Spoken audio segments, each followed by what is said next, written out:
سلمان فارسی رضی اللہ تعالیٰ عنہ فرماتے ہیں جنگ خندق کے موقع پر شدید غربت کا عالم تھا اور مسلمان دفاعی محاذ پر جنگ لڑ رہے تھے۔ خندق کھودی جا رہی تھی، چوڑی خندق کھودیں گے، آگ جلائیں گے تاکہ کفار حملہ آور نہ ہو سکے۔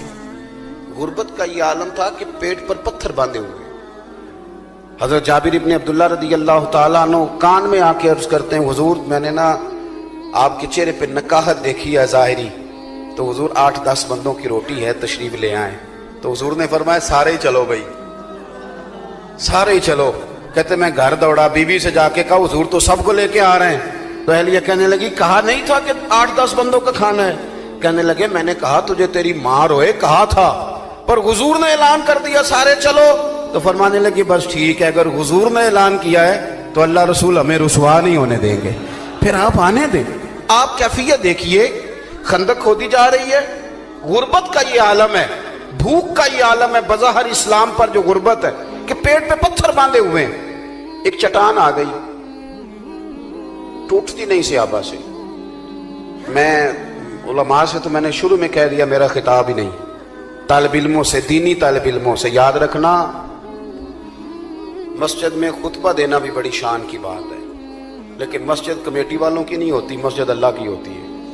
رب کا گھر سمجھ کے کبھی جھاڑو دے نا تو بخاری میں وہ حدیث بھی ملتی ہے کہ جو بوڑھی جھاڑو دیتی تھی اور وصال کر گئی، صحابہ نے بتایا نہیں تو اللہ کے رسول نے قبر پہ کھڑے ہو کے دوبارہ جنازہ پڑھا تھا۔ اٹھ فریدہ ستے ہاتھ جھاڑو دے مسیت، تو ستے تے رب جاگدا تیری ڈاڈے نال پرید۔ لیکن اگر نبی کریم سارے کام دستے مبارک سے کر لیتے ہیں، یہ بھی سنت حضور نے ہمارے لیے چھوڑی ہے۔ چٹان نہیں ٹوٹ رہی تو فرمایا میرے ہاتھ میں لاؤ نہ تھوڑا، مجھے دو نا کدال، لاؤ میں توڑتا ہوں۔ حضور اترے۔ اب جوان میری بات پہ غور کریں گے، حال یہ ہے کہ پیٹ پہ پتھر بندھے ہوئے ہیں، کیفیت یہ ہے کہ کئی دنوں سے کھانا نہیں کھایا، جنگ دفاعی لڑی جا رہی ہے، پر حضور اترے چٹان توڑنے کو۔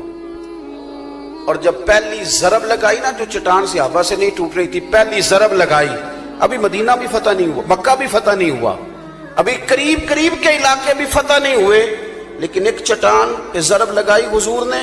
صحابہ کہتے ہیں کہ وہ تھوڑی سی ٹوٹی تو نعرہ پتہ کیا حضور نے لگایا، فتح ابھی مکہ بھی نہیں ہوا، لیکن یہ ولولہ دینے کا انداز میرے نبی کریم کا۔ ایک ضرب لگائی تو فرمایا لو بھائی اللہ نے ملک شام کی کنجیاں ہمیں عطا کر دی۔ دوسری ضرب لگائی تو فرمایا لو بھی روم بھی فتح ہو گیا۔ تیسری ضرب لگائی تو فرمایا لو دیکھ لو بھی اللہ تعالیٰ نے یمن بھی دے دیا، ایران بھی دے دیا۔ حضرت ابو ہریرہ کہتے ہیں وہ اعلان وہاں ہوا تھا، کسی صحابی کو میں نے ایک دوسرے کے کان میں یہ کہتے نہیں دیکھا کہ ابھی تو مکہ بھی نہیں فتح ہوا۔ کسی نے ایک دوسرے سے پوچھا نہیں کہ یہ پیشگوئی کب پوری ہوگی۔ حضور نے وصال ظاہری فرمایا، جناب ابو بکر صدیق کا وصال ہوا، خلافت کی تکمیل پر حضرت عمر آئے، اور جب روم کی، ایران کی، یمن کی کنجیاں آ رہی تھیں تو حضرت ابو ہریرہ فرماتے ہیں میں دیکھ دیکھ کے رو رہا تھا۔ لوگ کہہ رہے تھے کہ وہ چابیاں آ گئی، ملک فتح ہو گیا، اور مجھے وہ خندق کے اندر ضربیں لگاتے مدینے والے محبوب کی باتیں یاد آ رہی۔ بھائی آپ آگے تو بڑھیں، آگے تو بڑھیں۔ یہ زندگی کے اندر ٹھہر جانا، مایوس رہنا، میں کر کچھ نہیں سکتا، ہو کچھ نہیں سکتا۔ حضور مفتی اعظم ہند شہزادہ اعلیٰ حضرت مولانا مصطفیٰ رضا خان صاحب رحمۃ اللہ علیہ کے سامنے تقریر کرتے کرتے کسی خطیب نے کہہ دیا مسلمان بڑے بد نصیب ہیں، آج پستی میں چلے گئے، تو حضرت فرمانے لگے مولانا ٹھہر جاؤ، جو مسلمان ہوتا ہے وہی تو خوش نصیب ہوتا ہے، جس کو حضور کا کلمہ پڑھنے کی توفیق نصیب ہے وہ بد نصیب ہے، وہ تو کنتم خیر امت ان میں داخل ہے۔ اور آپ نے یہ کیا کہہ دیا، ان کو خوش کریں، خوشخبری دیں۔ اس لیے نبی پاک صلی اللہ علیہ وسلم نے حضرت سیدنا معاذ ابن جبل رضی اللہ تعالیٰ عنہ کو یمن بھیجتے ہوئے کہا تھا لوگوں کو خوشخبریاں دینا، مایوس نہ کرنا، تھوڑا سا اپنے اندر یہ شوق پیدا کریں آگے بڑھنے کا۔ ایک تیسری بات آپ کی خدمت میں عرض کرنی ہے، پھر بات کو سمیٹتا ہوں۔ خودداری نہ حسن ہے زندگی کا، خودداری شخصیت کا وقار ہے۔ اللہ کے پیارے رسول صلی اللہ تعالیٰ علیہ وسلم نے اپنی امت کو لوگوں کے سامنے ہاتھ پھیلانا امت کا پسند نہیں کیا۔ ترمذی شریف میں حضرت انس بن مالک رضی اللہ تعالیٰ عنہ کی حدیث موجود ہے، حضور نے فرمایا اپنے دکھ دنیا داروں سے نہ کہنا، نوابوں سیٹھوں سے، اپنے دکھ دنیا داروں سے نہ کہنا اللہ تمہیں کبھی غنی نہیں کرے گا. فرمایا اپنے دکھ اپنے رب کی بارگاہ میں بیان کرنا، جلدی یا دیر سے اللہ تمہیں ساری دنیا سے بے نیاز کر دے گا. خودداری تھوڑی سی نا زندگی میں پیدا کریں. کچھ بھی نہیں ہے، کچھ بھی نہیں ہے. یہ جو ہم سمجھتے ہیں نا کہ شاید وہ فلاں سیٹھ صاحب ناراض ہو گئے تو خدا جانے کیا بنے گا، کچھ بھی نہیں بنے گا. جتنے جتنے لوگ سیٹھ ہوتے جاتے ہیں، عہدوں پہ جاتے ہیں، اتنے اتنے تو بیچارے کانپنے لگتے ہیں. یہ جتنی کرسیوں پہ حکومتیں کھڑی ہوتی ہیں، ایک نہ ایک پایا ہیل ہی رہا ہوتا ہے. یہ بیچارے پریشان ہی رہتے ہیں. خودداری جوانوں کے لیے بڑی ضروری ہے. ہمارے بچے، آنے والی نسل سہارے ڈھونڈنے لگی ہے. کہتے ہیں وہ میری لندن والی کبھی پھپھو مہربان ہو گئی تو کام بن گیا. امریکہ والا ماموں اگر کبھی رشتہ داری کر لے تو پھر خواب دیکھتے ہیں بچے کہ سویرے اٹھوں تو پیسوں کا توڑا میرے چارپائی کے نیچے پڑا ہوا ہو. اس طرح نہیں ہوتا. آپ خودداری کے ساتھ جینا سیکھیں، خودداری کے ساتھ. حضرت ابو ہریرہ رضی اللہ تعالیٰ عنہ فرماتے ہیں ایک شخص نے آ کے کشکول طلب دراز کیا، اور کہاں دراز کیا؟ جہاں سے کبھی کوئی خالی گیا ہی نہیں. سرور کائنات کی بارگاہ میں ہر ایک کو ملتا ہے. کون دیتا ہے دینے کو منہ چاہیے، دینے والا ہے سچا ہمارا. کشکول آگے کیا، حضور کچھ دیجئے. توجہ ہے میری بات پر؟ حضور نے فرمایا کیوں مانگتے ہو، تمہارے پاس کچھ نہیں؟ عرض کی حضور ایک پیالہ، ایک کمبل. ہے کوئی اتنا غریب اس محفل میں بیٹھا ہوا؟ ویسے کسی سے پوچھ لیں حال کیا ہے تو بڑے غریب نکل آئیں گے.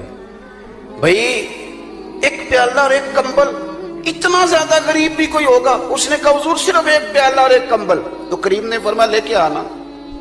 وہ لے کے آئے تو حضور نے اس کی بھی بولی لگوا دی. کون خریدے گا؟ ہے کوئی خریدنے والا؟ ایک صحابی نے کہا 1 دینار، ایک نے کہا 2 دینار. حضور نے 2 دینار میں بیچ دی. فرمایا جا 1 دینار کا گھر کھانا لے جا اور 1 دینار کا نا کلاڑا خرید کے لا. وہ کلاڑا. پیشہ جوانوں کوئی بھی برا نہیں، کوئی پیشہ برا. ایک برا ہے کسی کے آگے ہاتھ پھیلانا بس. اور غیرت ہے بڑی چیز جہان تگ و دو میں. حضور صلی اللہ تعالی علیہ وسلم نے فرمایا کلاڑا لے کے آ. صحابی کلاڑا لائے تو صحابہ کہتے ہیں بڑے نصیب والا تھا یہ شخص. وہ کلاڑا لائے تو اس میں دستہ حضور نے اپنے دستے مبارک سے لگایا. فرمایا جا کے نا لکڑیاں کاٹ جنگل سے، انہیں کاٹ کے بیچ، کھا بھی اور کھلا بھی، پہن بھی اور پہنا بھی، پی بھی اور پلا بھی. جا 15 دن نظر نہ آنا. کہتے ہیں 15 دن کے بعد آئے تو حضور نے فرمایا اب کیا حال ہے؟ عرض کی حضور پہلے ایک پیالہ تھا، اب سارے گھر کے برتن بن گئے. پہلے ایک کمبل تھا، اب سب کے لیے بستر تیار ہو گئے. آپ کے اندر جب خودداری آتی ہے، جب عزت نفس آتی ہے، لا یسألون الناس الحافا. قرآن مجید نے اصحاب صفا کی تعریف کی کہ وہ لپٹ لپٹ کے سوال نہیں کرتے، وہ دیکھتے ہی نہیں. وہ نہیں یہ کام کرتے کہ کون آیا ہے تو کیا لے کے آیا ہے اور کون آیا ہے تو کیا دے کے جائے. یہ مزاج نہیں. حاتم طائی سے کسی نے پوچھا تھا کہ اپنے سے سخی بندہ بھی کبھی دیکھا ہے؟ اس نے کہا دیکھا ہے. کہا کب؟ کہنے لگے میں نے ایک دفعہ سارے شہر کی دعوت پکائی تھی. میرا خود ہی ارادہ بنا کہ میں ذرا دیکھوں کوئی رہ تو نہیں گیا. چہرے پہ نقاب ڈال کے تو میں نکلا. سارے شہر میں دیکھا کہ ہر شخص آ گیا ہے پر ایک بوڑھا جنگل میں لکڑیاں کاٹ رہا ہے. میں نے اس شخص سے کہا کہ میاں آپ کو دعوت میں نہیں بلایا حاتم طائی نے؟ تو کہتے ہیں بابے نے بڑی انوکھی بات کی. کہنے لگا پتر بلایا تھا پر مجھے نا اپنے ہاتھوں کی کمائی کا چسکا لگ گیا ہے. ہاتھوں کی کمائی کا. میں آپ کو یقین سے عرض کروں، دعوتوں میں لوگ، شادیوں میں لوگ اتنے مزے سے روٹی نہیں کھاتے. میں نے ایک دفعہ اپنے ابا جی سے پوچھا آپ کو پسند کیا ہے؟ کہنے لگے پتر جی تو بھوک لگی ہوئے تو ہر شاہی پسند ہے، پھر تو چٹنی بھی بڑی پسند ہے، تو نہ لگی ہوئے تو پھر نخرا ہی ہے، پھر یہ ہے کہ جو بھی پکا ہے اس میں نقص ہی ہے. وہ کہنے لگا جی مجھے اپنے ہاتھ کی کمائی کا نا چسکا لگ گیا ہے، اب مجھے دعوتوں میں زیادہ لطف نہیں آتا تو میں اس لیے نہیں گیا. حاتم طائی کہتے ہیں میں واپس لوٹنے لگا تو اس نے آواز دی. اس نے کہا پتر آپ دعوت پہ جا رہے ہو؟ میں نے کہا ہاں. تو کہنے لگا یہ 5 دینار میرے بھی لے جا. حاتم طائی کو تو ضرورت نہیں تو لنگر پکانے والے کو دے دینا، بڑے بڑے اچھے لوگوں نے کھانا کھانا ہے، چلو میرا بھی حصہ پڑ جائے گا. حاتم طائی کہتے ہیں میں گھوڑے سے نیچے اترا، بابا جی کا ہاتھ تھام کے میں نے کہا بابا میں تو مالدار ہو کے سخی ہونا، تو غریب ہو کے بڑا سخی ہے. وہ کیا کہتے ہیں درویش، مالاں والے سخی نہیں ہوندے، تے سخیاں کول مال نہیں ہوندا، ایتھے اوتھے دوویں جہانی سخی کنگال نہیں ہوندا۔ اپنی زندگی میں نا خودداری، اعلیٰ حضرت بریلوی رحمت اللہ علیہ تیل لینے چلے گئے دکان پہ سرسوں کا، پھر وہی بات آ گئی کچھ کام اپنے ہاتھ سے بھی کرنے چاہیے۔ شاگرد مرید بڑے تھے، خود چلے گئے تیل لینے، اس سے کہا میاں یہ سرسوں کے تیل کی بوتل بھر دو، اس نے بھر دی۔ فرمانے لگے کتنے پیسے؟ کہنے لگا حضور ویسے تو 5 آنے کی ہے، آپ ہمارے عالم میں آپ 3 آنے دے دیں، آپ کو 2 آنے رعایت کرتے۔ فاضل بریلوی نے پورے 5 دیے، فرمایا تو سارے رکھ، میں اپنا علم 2 آنے کا نہیں بیچا کرتا، کروں مدح اہل دول رضا اور پڑے اس بلا میں میری بلا، میں گدا ہوں اپنے کریم کا، میرا دین پارا نہ نہیں۔ دیکھو اگر خودداری آپ کی طبیعت میں آئے گی تو آپ اپنے آپ کو نا تھوڑا باوقار محسوس کریں گے، آپ کو یوں لگے گا کہ آپ عبادت کر رہے ہیں، تجارت نہیں کر رہے، آپ کو محسوس ہوگا کہ آپ کی زندگی جو ہے اس پر کسی اور کا نہیں، آپ کا اپنا قبضہ ہے۔ آپ محسوس کریں گے کہ آپ جو کہہ رہے ہیں وہ ڈنکے کی چوٹ پہ کہہ رہے ہیں، آپ کو یوں لگے گا کہ آپ کے پاس جو کچھ ہے وہ اپنا ہے، آپ قیدی نہیں ہے کسی کے۔ شاعر، بس بات ختم کر رہا ہوں، شاعر حضرت سے معذرت کے ساتھ بعض شعراء ایسے ہوتے ہیں کہ وہ قابل رحم ہوتے ہیں، طبیعت ایسی ہوتی ہے، اور رات کو چادر اوڑھی ہے تو 3-4 دن گزر گئے، ایک الگ دنیا ہے نا یہ بھی۔ تو ایک شاعر بیچارہ بڑی خستہ حالی میں کہیں چوک میں تھا، مکھیاں بھنک رہی تھی، تو ایک مالدار آدمی گزرا، اس نے فقیر سمجھ کے چند روپے پھینک دیے۔ تو شاعر نے کہا کہ یہ کیا؟ اس نے کہا اب غریب آدمی ہو، تو خوددار آدمی تھا، اس نے کہا اپنے پیسے لے جا۔ اس نے کہا تمہیں ضرورت تھی تو دیے۔ تو اس نے جو شعر کہا وہ مجھے بڑا پسند ہے، اس نے کہا کہ اگر ضرورت پڑے گی نا تو میں اللہ رسول سے مانگوں گا، تجھ سے نہیں مانگوں گا۔ اس نے کہا رکھ لے، تجھے ضرورت ہے۔ اس نے کہا یہ آرزو کرم اور میں آپ سے کروں، یہ بھیک اس کو دیجئے جس کا خدا نہ ہو، یہ بھیک اس کو دیجئے۔ بہلول دانا بیٹھے تھے، ہارون رشید گزر رہا تھا، کہنے لگا بابا کوئی حکم ہو تو بتائیے، یہ آرزو کرم اور میں آپ سے کروں، یہ آرزو کرم اور میں آپ سے کروں، یہ بھیک اس کو دیجئے جس کا خدا نہ ہو۔ وہ بہلول دانا تشریف فرماتے تو ہارون رشید گزر رہا تھا، بڑا لاؤ لشکر، نعرے بڑے لگ رہے ہیں، تو حضرت اس کو دیکھ کے مسکرانے لگے۔ اس نے کہا بابا ہنستا کیوں ہے؟ فرمانے لگے ہنستا اس لیے ہوں کہ یہ جو آج تیرے نعرے لگا رہے ہیں تجھ سے پہلے بھی کئیوں کے لگایا کرتے تھے، وہ بھی اسی طرح ہی راضی تھے جس طرح تو آج راضی ہے نا، اسی طرح۔ وہ نیچے اتر آیا، کہنے لگا حضور میں نے سنا ہے آپ مقروض ہیں، کوئی حکم ہوا تو بتائیے گا۔ آپ پھر ہنسنے لگے۔ اس نے کہا ہنستے کیوں ہو؟ فرمانے لگے تجھے کس نے بادشاہ بنایا؟ تو بڑا ہی بیوقوف ہے۔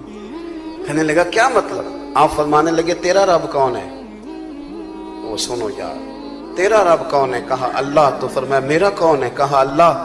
تو فرمایا یہ کیسے ہو سکتا ہے کہ اللہ ہارون رشید کو دے اور بہلول دانا کو